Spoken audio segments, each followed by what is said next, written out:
इस विषय पे, जयप्रकाश जी के विषय पे जो मेरे दिल के काफी करीब है, बोलने का मुझे अवसर है। मैं एक तथ्य से अपनी बात की शुरुआत करता हूँ।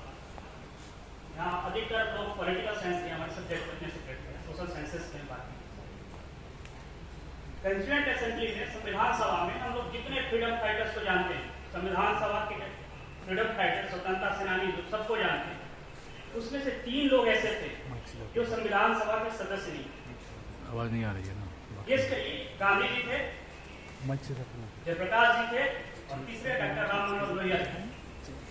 मैं यहाँ पे थॉट एक्सपेरिमेंट की बात करता हूँ, दिमाग में आप सोचिए, यदि ये तीनों संविधान सभा के सदस्य होते तो हमारे देश का संविधान कैसा होता? मैं आपके विचार करने के लिए बताता हूँ। ये तीनों लोग संविधान सभा के सदस्य, संविधान सभा का सदस्य बनने का अवसर मिला था, प्रथम कैबिनेट में शामिल होने का उनको अवसर मिला था। वो भी काम कर रहे हैं। जयप्रकाश जी का कमिटमेंट था कि ये जो सरकार है, जो सरकार बनी है, तो गांधीवादी नीतियों के प्रति संवेदनशील नहीं, इसलिए उन्होंने उनका ऑफिशियल स्टेटमेंट बताया। उन्होंने कहा कि ये सरकार जो है, की सरकार गांधीवादी नीतियों के प्रति संवेदनशील नहीं है, इसलिए मैं इस सरकार का भाग नहीं बनूंगा।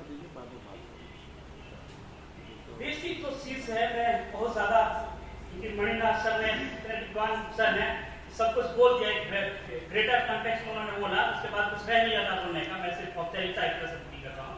मैं उनके कुछ बेसिक थॉट्स के बारे में बात,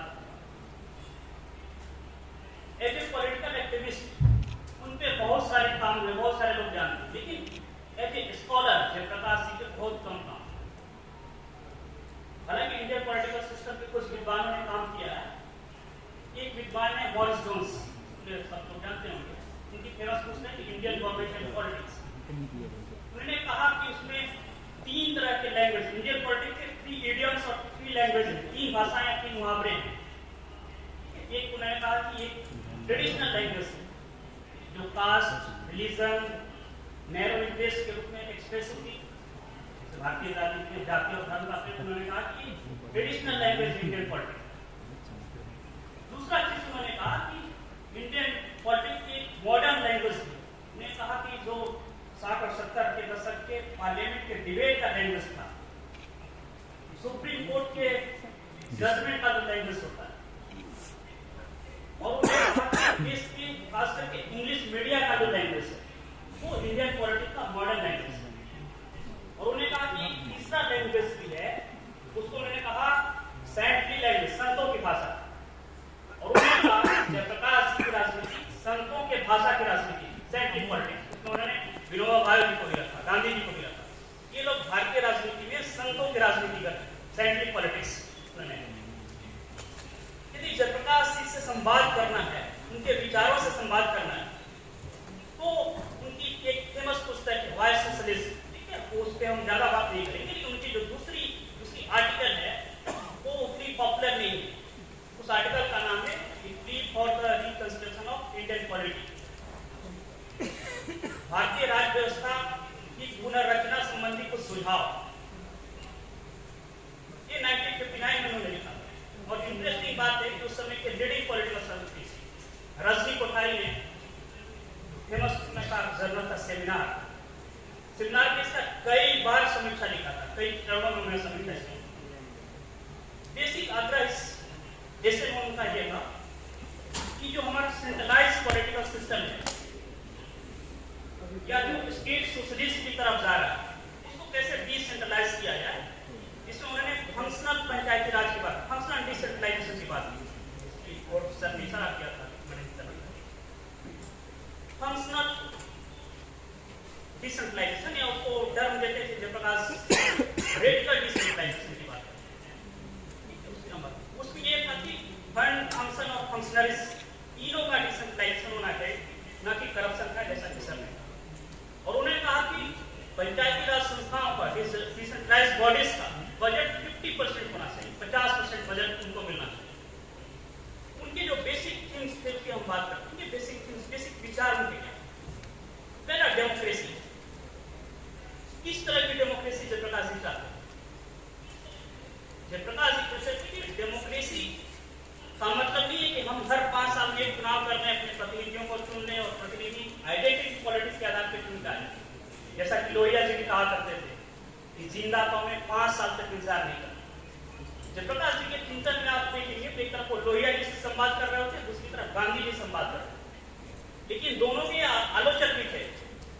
मसलन उन्होंने गांधी जी के ट्रस्टी सिद्धांत की बहुत आलोचना की और उन्होंने कोऑपरेटिव सिस्टम की बात की के साथ नहीं करने का, कोऑपरेटिव सिस्टम को एडॉप्ट किया जाना चाहिए। डेमोक्रेसी, किस तरह की डेमोक्रेसी? उन्होंने कहा कि डेमोक्रेसी फॉर्मल डेमोक्रेसी नहीं होनी चाहिए, सब्सटेंशियल डेमोक्रेसी की बात करते हैं, और ऐसा डेमोक्रेसी जो पब्लिक स्पेस को एक्सटेंशन दे। पब्लिक स्पेस बेसिकली टर्म का इस्तेमाल आप लोग जानते हैं पॉलिटिकल साइंस की, पॉलिटिकल हैबरमास ने किया था। तो उसने कहा कि यूरोप में डेमोक्रेटिक इंस्टीट्यूशन के सफल होने का एक बड़ा कारण रहा कि यूरोप में एक पब्लिक स्पेस बना, और उन्होंने कहा कि यूरोप के जो कॉफी हाउसेस थे, यूनिवर्सिटीज थे और जो पब्लिक स्पेस की जगह, तो उन्होंने वहां के डेमोक्रेसी को मजबूत करने में बहुत महत्वपूर्ण भूमिका।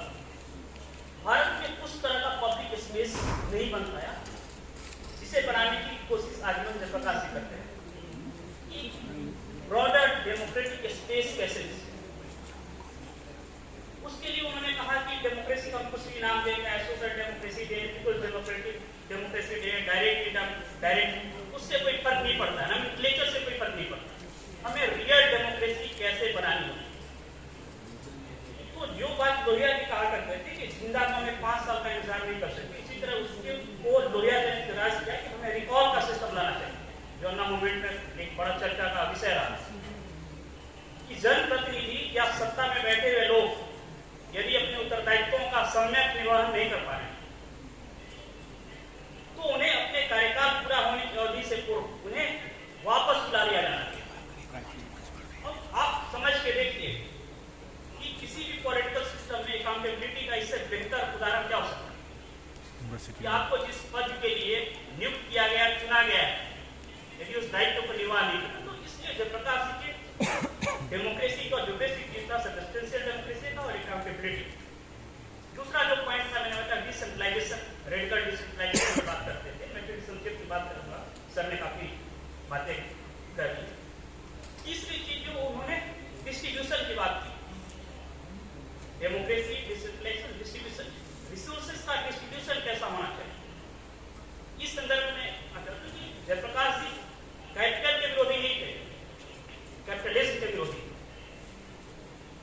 कैपिटलिज्म के विरोधी होने के साथ साथ स्टेट सोशलिज्म के भी उतने ही खिलाफ थे, जिसकी बात लेनिन और स्टालिन करते हैं। फिर मार्क्सिज्म से उनका मोह भंग भी इसी आधार पर हुआ, और जो जयप्रकाश जी ने सोशलिज्म को क्या किया, सोशलिज्म को उन्होंने इंडियनाइज किया, इंडियनाइजेशन ऑफ सोशलिज्म, आप जो कंसेप्ट है उसको इंडियनाइज किया। इसलिए जयप्रकाश जी को जो 7 क्रांतियां हैं उसमें से एक क्रांति स्पिरिचुअल क्रांति भी है। भगवत गीता के बहुत बड़े पाठक थे और बहुत उपासक थे जयप्रकाश जी। जयप्रकाश जी मार्क्स से इस कथन से सहमत नहीं थे कि धर्म जनता के लिए अतीम होता है। उनका मानना था कि भारत का चित्त जो है वो बेसिकली स्पिरिचुअल है। तो हम ऐसा कोई भी वेस्टर्न मॉडल या वेस्टर्न एक्सपेरिमेंट भारत की भूमि पर सफलतापूर्वक लागू नहीं कर सकता। जैसा मनीष सर ने बताया कि गांधी के पास सबसे बड़े पब्लिक मास मोबिलाइजर थे, पब्लिक मोबिलाइजर या मास मोबिलाइजर, उसका बड़ा कारण था कि भारत की जमीन को समझते और भारतीय दृष्टि से भारतीय समाज और भारतीय राजनीति को देखते हैं, पश्चिमी दृष्टि से वो भारतीय समाज को देखने के अत्यंत विरोधी। तीसरा जो नेक्स्ट पॉइंट, चौथा पॉइंट जिसकी उन्होंने बात की, डीकम्युनलाइजेशन, कि एक सेक्युलर स्पेस बनाया जाए, ये जो संप्रदायीकरण है, कैसे संप्रदायीकरण को भारतीय राजनीति से खत्म किया जाए। लेकिन वो यूरोपियन सेपरेशन, जो वॉल ऑफ सेपरेशन की बात करता है, उससे भी असहमत थे। जैसे मैंने बताया कि भगवत गीता के बहुत बड़े समर्थक थे, उसके उपदेशों को अपने जीवन में अंगीकार करते थे, पालन।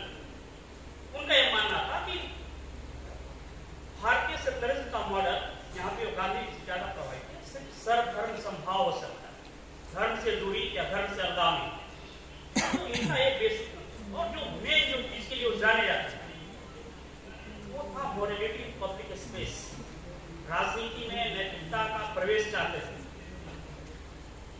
और भ्रष्टाचार को कैसे डिफाइन करते हैं जयप्रकाश जी कहते हैं, इनका मैं कोट एंड कोट जयप्रकाश जी, भ्रष्टाचार सिर्फ नैतिकता का सवाल नहीं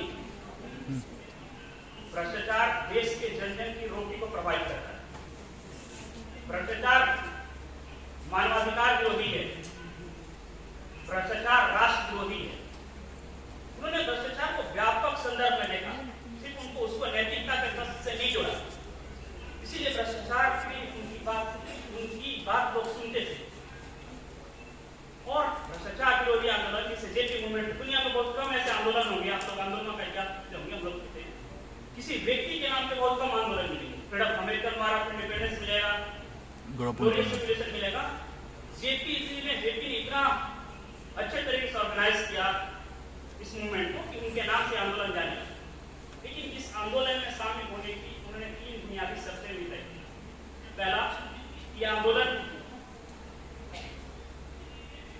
पार्टीशन बेस्ड नहीं होना चाहिए, पार्टी बेस्ड नहीं होना चाहिए, मतलब नॉन पॉलिटिकल होना चाहिए। दूसरी बात उन्होंने कही ये पीसफुल होना चाहिए। और तीसरी बात जो सर ने इशारा किया था, उन्होंने कहा कि जो इसमें युवक शामिल हो रहे हैं उनको 1 साल तक कॉलेज और विश्वविद्यालयों बाहर आना पड़ेगा और उनको अपने राष्ट्र के पुनर्निर्माण के लिए तैयार होना पड़ेगा। सर ने जो इशारा किया था कि विश्वविद्यालय विश्वविद्यालय की शिक्षा, उनकी जो तीसरी प्रतिज्ञा थी इस आंदोलन की ये थी कि 1 साल तक हम बहिष्कार करेंगे विश्वविद्यालयों का और कॉलेजों का, स्कूलों का। क्यों? उनका यह मानना था कि जो हमारी शिक्षा पद्धति है वो हमें मानव संसाधन में तो बदल रही है, लेकिन ये शिक्षा हमको हमारे सामाजिक और राजनीतिक सरोकारों से दूर करनी है।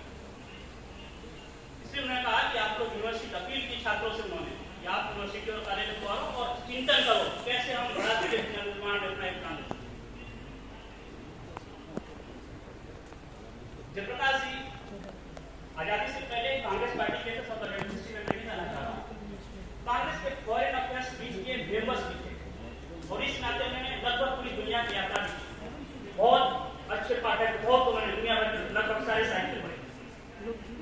उनकी एक विश्व दृष्टि भी थी।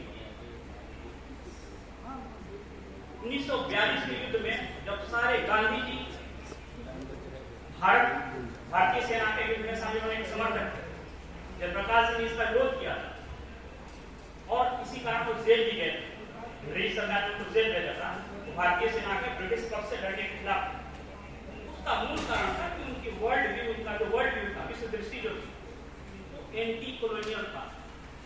बेसिक उनके पॉलिटिकल थ्योरी, पॉलिटिकल डिस्कोर्स को समझेंगे, वो चाहते थे डीकोलोनाइजेशन ऑफ इंडियन माइंड्स, भारतीय मानस का रीऔपनिवेशीकरण।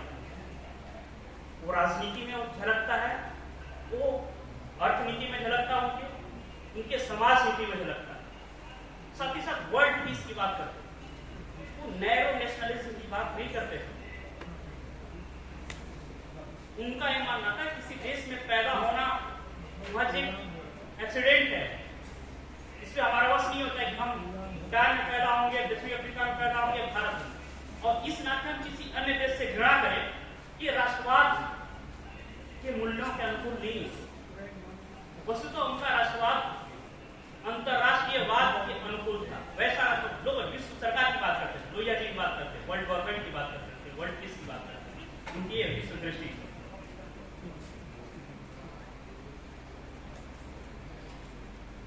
इवन 1977 में एक महत्वपूर्ण घटना बताना चाहते हैं, उसके बाद में एक बात। 1977 में राजनारायण जी एक लीडिंग सोशलिस्ट लीडर थे, उन्होंने किसी एक अखबार में इंटरव्यू दिया कि जेपी राष्ट्रपति के उम्मीदवार होने जा रहे हैं। और राजनारायण जी जयप्रकाश जी के बहुत खास थे। जयप्रकाश जी ने इसका घोर खंडन किया और उन्होंने कहा कि पता नहीं कब मेरे हित ऐसे हमारे विरोधी होने लगे, और उनके बुलाए उन्होंने घटा कि ऐसा। फिर बाद में राजनारायण जी ने उस अखबार में से कहा कि उसने मेरे बयान को मिसकोट किया। तो जयप्रकाश जी हमेशा सत्ता निरपेक्ष राजनीति, 1956 में उन्होंने राजनीति से संन्यास की घोषणा की, लेकिन राजनीति से उनका तात्पर्य पार्टी पॉलिटिक्स से था। उन्हीं के बयान को कोट करता हूँ कि जहां भी समाज हित के लिए सकारात्मक हस्तक्षेप की जरूरत पड़ेगी मैं जरूर रहूंगा, लेकिन किसी पार्टी पॉलिटिक्स या पार्टी, हालांकि उन्होंने पार्टी बनाई थी, पार्टी लेस डेमोक्रेसी की बात करते थे। और आज के हम डिफेक्शन केस में महाराष्ट्र में सरकार एक दिन दूसरी पार्टी कर लेगी, दूसरी पार्टी, बिहार में 5 साल में 3 सरकारें बदल गई, पार्टी कोई चुनाव और जीतती है, सरकार किसी और की बनती। इसी विकृतियों को दूर करने के लिए जयप्रकाश जी आदर्श के तौर पे पार्टी लेस डेमोक्रेसी की बात करते हैं। एंटी डिफेक्शन लॉज के बाद इतना स्ट्रॉन्ग लॉ है, उसके बावजूद भी लगातार डिफेक्शन हो रहा है। इसीलिए कहीं ना कहीं जयप्रकाश जी की दृष्टि में था कि ये दल बदल की जो विकृति है हमारे राज्य व्यवस्था को, हमारे राजतंत्र को कमजोर करता है। शैक्षणिक सुधार की बात की, चुनाव सुधार उनकी दृष्टि में एक महत्वपूर्ण पक्ष था, उनके राजनीति की पुनर्रचना, और इसके लिए उन्होंने विलियम तारकुंडे समिति की स्थापना की 1974 में, जिसमें रिकॉर्ड की बात की गई। इसी तरह उन्होंने शैक्षणिक सुधार की भी बात की थी। सिविल लिबर्टीज पे उनका बहुत जोर था। उन्होंने एक संगठन भी बनाया था, people's union for civil liberties, PUCL, जो अभी भी चल रहा है, ऑब्जेक्टिव ऑर्गेनाइजेशन। तो काफी बृहद परिप्रेक्ष्य में जयप्रकाश जी को देखने की जरूरत है। आज के संदर्भ में मैं संक्षिप्त अपनी बात करूंगा कि जयप्रकाश जी से हम क्या सीखते हैं, भारतीय राजनीति को उनकी क्यों आवश्यकता है।